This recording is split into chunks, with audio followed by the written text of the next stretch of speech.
হাজো খোৱালকুছি অনুসূচিত জাতি সংৰক্ষিত বিধানসভা সমষ্টিৰ পৰা এইবাৰ তৃণমূল কংগ্ৰেছ নামৰ যিটো দল আছে, এই দলটোৱে তেওঁলোকৰ দলৰ নেতা দুলু আহমেদৰ পত্নী ৰজি আহমেদ ওৰফে ফুনু দাসক প্ৰাৰ্থিত্ব দিয়াটো আমি দেখিছোঁ। এতিয়া কথাটো হ'ল, ফুনু দাস কোন?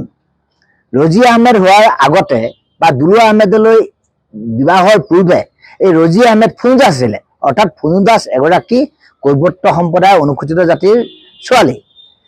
যি মুহূৰ্তত এই ফুনু দাস ৰজি আহমেদ হ'ল বা দুলু আহমেদলৈ বিবাহ হ'ল, লগে লগে তেখেতে ধৰ্ম পৰিৱৰ্তন কৰিলে। হিন্দুৰ পৰা ইছলাম ধৰ্মলৈ তেখেতে নিজৰ ধৰ্মটো পৰিৱৰ্তন কৰিলে, কনভাৰ্ট কৰিলে। এতিয়া ভাৰতীয় সংবিধানৰ অনুচ্ছেদ 341 আৰু এই অনুচ্ছেদৰ সমৰ্থনত মহামান্য দেশৰ উচ্চতম ন্যায়ালয়, বম্বে উচ্চ ন্যায়ালয়, এলাহাবাদ উচ্চ ন্যায়ালয়, মাদ্ৰাজ উচ্চ ন্যায়ালয়, অৰ্থাৎ আইনৰ মজিয়াত 1951 চনৰ পৰা এটা কথা কোৱা হৈছে যে অনুসূচিত জাতিৰ ব্যক্তি সেইসকল যিসকলৰ ধৰ্ম কেৱল হিন্দু, শিখ অথবা বৌদ্ধ হ'ব। অৰ্থাৎ হিন্দু, শিখ বা বৌদ্ধ ধৰ্মী লোকে যদি নিজৰ ধৰ্মটো ইছলাম ধৰ্মলৈ পৰিৱৰ্তন কৰে, তেতিয়াহ'লে তেখেতে অনুসূচিত জাতিৰ যি সুবিধা বা যিটো জাতিগত পৰিচয়, এই পৰিচয়টো লাভ কৰিব নোৱাৰিব।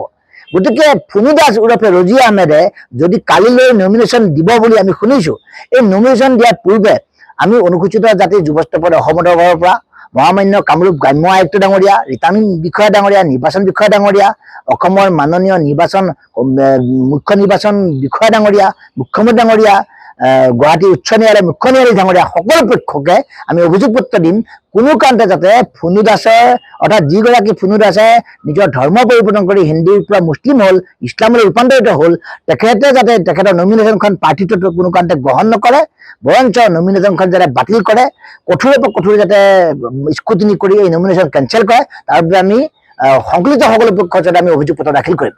গতিকে ইতিমধ্যে হাজো খোৱালকুছি সংৰক্ষিত বিধানসভা সমষ্টিৰ ভোটাৰ ৰাইজ, অনুসূচিত জাতি সচেতন ৰাইজ, অনুসূচিত দল সংগঠন সকলোৰে মাজত এটা প্ৰতিক্ৰিয়া হৈছে যে নিজে ৰজি আহমেদ নামৰ যিগৰাকী মহিলা অৰ্থাৎ ফুনু দাসে নিজে দুলু আহমেদলৈ নামৰ এগৰাকী ইছলাম ধৰ্মীয় লোকলৈ বিয়া হৈ বা বিবাহ সূত্ৰে ৰূপান্তৰিত ধৰ্ম পৰিৱৰ্তন কৰিছে আৰু সেই ইছলাম ধৰ্মৰ নীতি নিয়ম তেখেতে মানি চলিছে।